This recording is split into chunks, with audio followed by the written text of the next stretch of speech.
Le Portugal était, avec le Royaume-Uni et la France, l'une des principales puissances coloniales en Afrique.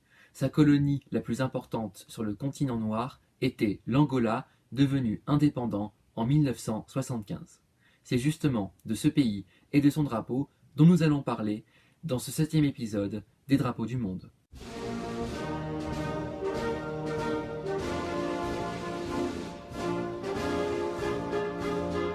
La République d'Angola est un pays du sud-ouest de l'Afrique d'une superficie d'1,2 million de kilomètres carrés pour une population d'environ 28 millions d'habitants.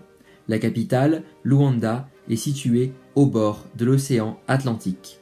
Le pays est limitrophe au sud de la Namibie, à l'est de la Zambie et au nord de la République démocratique du Congo et de la République du Congo par l'enclave de Cabinda.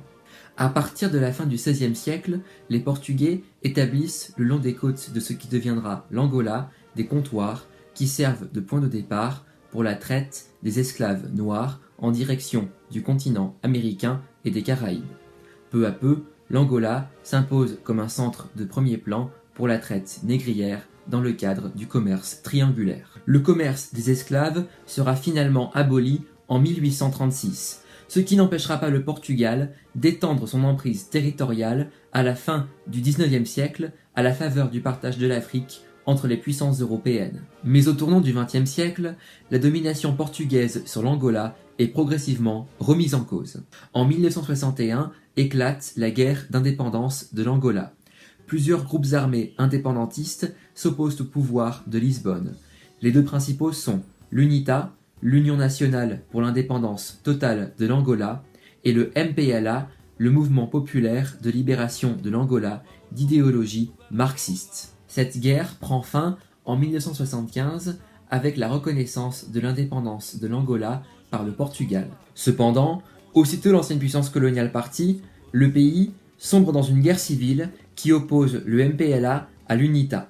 Dans le contexte international de la guerre froide, l'Angola devient un théâtre majeur de l'affrontement Est-Ouest en Afrique, puisque le MPLA d'obédience communiste est soutenu par l'URSS et par Cuba, tandis que l'UNITA reçoit l'appui des États-Unis, mais aussi du régime d'apartheid en Afrique du Sud et du Zaïre, l'actuelle République démocratique du Congo. Avec la fin de la guerre froide, un cessez-le-feu est signé entre le MPLA et l'UNITA en 1991 et des élections sont organisées l'année suivante.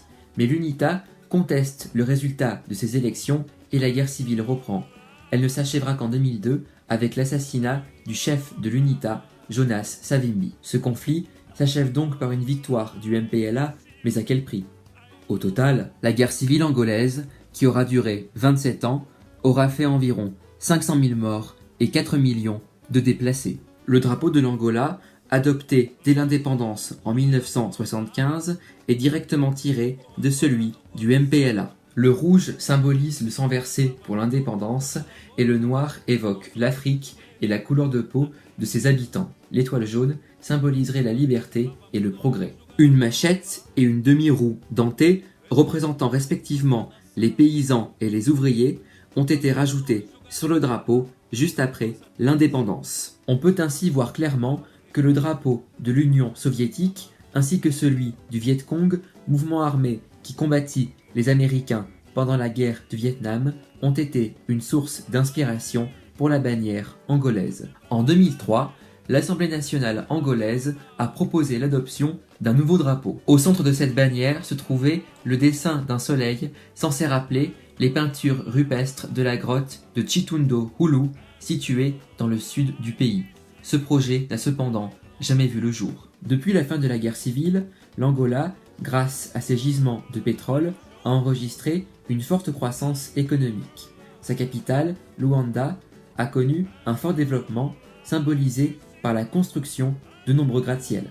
Cependant, cette croissance ne profite qu'à un petit nombre de personnes car le pays affiche toujours de mauvais résultats, que ce soit sur le plan de la pauvreté, de la santé, de l'éducation ou encore de la corruption. Bien qu'ayant abandonné toute référence au marxisme, le MPLA est toujours au pouvoir en maintenant un régime autoritaire, tandis qu'un conflit séparatiste dans l'enclave de Cabinda attise les tensions tant à l'intérieur du pays qu'avec ses voisins. Et c'est la fin de cette escapade angolaise.